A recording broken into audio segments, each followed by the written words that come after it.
House Speaker Mike Johnson and Senate Majority Leader John Thune are speaking out on day 3 of the government shutdown today. The two top Republican leaders, they held a press conference just hours ahead of a crucial vote in the Senate to reopen federal doors. All eyes will be on lawmakers to see if they can actually advance a Democratic short-term funding bill and a Republican House passed bill to keep the lights on. Here's House Speaker Mike Johnson on that. We sent over a continuing clean resolution. This is standard practice around here.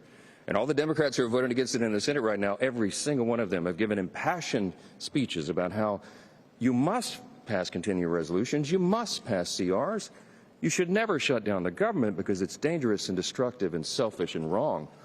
Well, suddenly they've changed their tune. We're playing, I invite you all after the press conference to go by the Speaker's office in the hallway there, and you can see the highlight reel of all of them saying this passionately, as recently as March of this last year, when Chuck Schumer led his caucus to vote for the same CR. They did it 13 times during the Biden administration in the previous 4 years, but suddenly they won't do it. All right, let's go live to the Capitol and CBS News congressional correspondent Nikole Killion. Nikole, any indication that we'll actually see a breakthrough during this vote later today?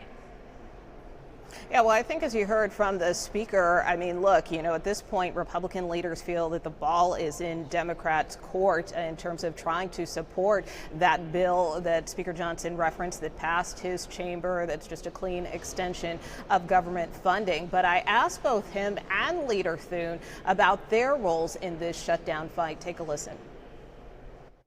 Do you take any responsibility for what's happening, and what is the justification for not holding votes in your chamber this week and potentially yours this weekend when there are some bipartisan conversations happening in the Senate? Why not just stay here and work this out? I'll give you my quick answer. I'll yield to the leader, but my quick answer is very simple. The House did its job. The House sent a bipartisan, very simple, very conventional 24-page continuous resolution to keep the lights on. And we sent it over, we passed it, and it's been rejected by the Senate. We're in a shutdown posture here because of Senate Democrats. There is united support, House Republicans, Senate Republicans, a few Senate Democrats, the President of the United States in support of keeping or opening the government back up. And right now it's being blocked by the Senate Democrats. And all it takes, as you point out, is a handful more. We get 4 or 5 more votes and we can actually pass this thing. And there are discussions going on with our colleagues on both sides of the aisle. But at some point they have to take yes for an answer. I mean, the things that people want, and I don't disagree with this at all, is a normal appropriations process, putting bills on the floor, getting conference passed bills on the floor of the House and Senate so we can actually fund the government the old-fashioned way. And I'm all for that. And we've made that very clear to them. Now, in terms of some of those bipartisan discussions, I did talk to one Democratic senator who has been involved in some of those talks that we saw earlier this week on the Senate floor.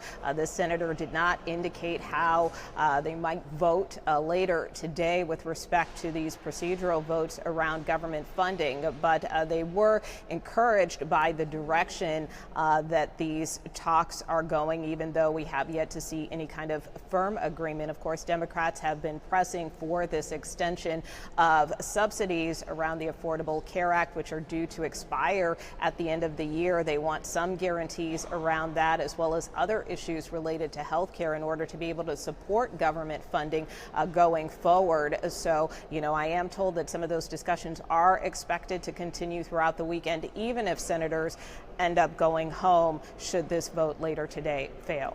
Okay, Nikole Killion on Capitol Hill for us today. Thank you. And now let's bring in CBS News Money Watch correspondent Kelly O'Grady with the economic side of this shutdown, because Kelly, we were supposed to get a new jobs report this morning. That is now delayed. What is the economic concern if this shutdown continues? So there's a couple of different things, Mugo, of how I would think about this. Obviously, you have the very obvious financial situation, plight of the federal worker that is either laid off and gets that back pay eventually, or potentially is even fired. And when that person is having to dip into their savings, they're having to maybe not pay rent, miss a credit card payment, they're not out spending that money that they traditionally would. And remember, GDP is 2/3 consumer spending. So that's part of it.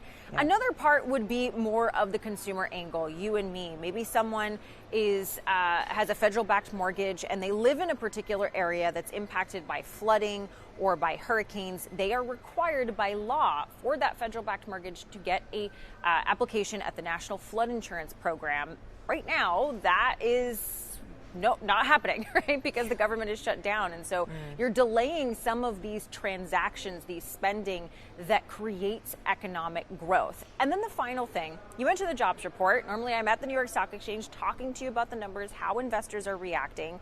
That's one part of it. But when you don't have that data, when you don't have potentially in a week and a half the inflation data that the Bureau of Labor Statistics is expected to release, when the Federal Reserve, when they meet at the end of this month and they don't have the traditional sources of information that they rely on, they could be more cautious in terms of how they approach interest rates. And we know from the last Federal Reserve meeting, there was a lot of division amongst folks of how they should treat interest rates going forward. Do you prioritize the labor market and the weakness that we've seen, or do you prioritize the rising prices partly because of tariffs? And so I bring that up as an economic concern because it's not just about, okay, how the Federal Reserve is going to decide. That cascades down to your mortgage rates, your auto loans, your small business loans. And at the heart of it, when small businesses, when consumers are able to borrow money for cheaper, that often does lead to more economic activity. And if you have a more cautious Federal Reserve, maybe an interest rate cut that doesn't happen, then you would see less economic activity potentially move up. A lot to keep our eyes on. Kelly O'Grady, thank you so much for that breakdown.